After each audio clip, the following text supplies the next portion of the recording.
Todas essas e outras iguarias eram de um tempo outro, em que o jaraqui ainda não havia se instalado nos mais nobres e sofisticados salões. Uma coisa chama outra. Dia desses eu estava lembrando os tempos em que a natureza tinha um papel auxiliar decisivo como provedora de nossa alimentação. As casas tinham quintais imensos, sempre repletos de árvores frutíferas. As cercas a separar os terrenos eram raras e nos permitiam trânsito livre por aquela abundância que a natureza colocava ao nosso dispor. Diria, portanto, que não eram tempos de miséria, pois de fome não se morria. Eram tempos de uma fartura diferente que, para os limites do pequeno mundo por nós habitado, nos contentava e nos fazia felizes. Mas, ao lado disso tudo, a necessidade era estímulo natural à plena criatividade para a alquimia e a invenção. Um lanche no meio da tarde, por exemplo, poderia resultar de uma mistura simples, mas certamente impensável na perspectiva de hoje.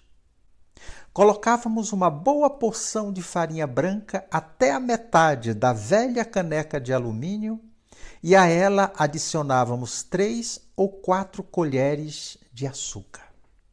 Mexíamos bem. O alimento estava pronto para consumo. Para complementar a merenda, em dias de maior disposição, bastava irmos ao fundo do quintal e, da touceira brotada ao Deus dará, arrancar algumas folhas de capim-santo que se transformavam na mais aromática bebida de que tenho lembrança. Em certas ocasiões, nada como esquadrinhar os quintais e deparar-se com o ninho perdido de alguma galinha aventureira. 2 ovos eram suficientes para se transformar num manjar. Até hoje me dá água na boca. Mas aí era preciso contar com a habilidade de mãe.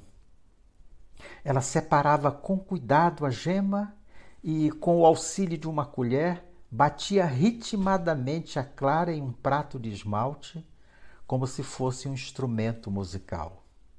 De longe, aquele som funcionava também como apelo publicitário para reunir a garotada que, em forma de plateia, assistia ao final daquele processo. Quando ela emborcava o prato e a clara não mais se descolava, era chegado o momento de acrescentar gema, farinha e açúcar, mexer mais um pouco e distribuir em fartas colheradas aquele naco de prazer a nós, até então, espectadores.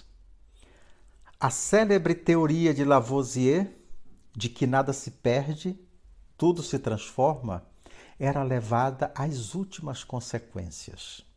A farinha, sempre o alimento mais farto, podia se transfigurar em bolinhos fritos e sequinhos ou, a depender da necessidade de um alimento com mais substância, no inesquecível caldo de caridade.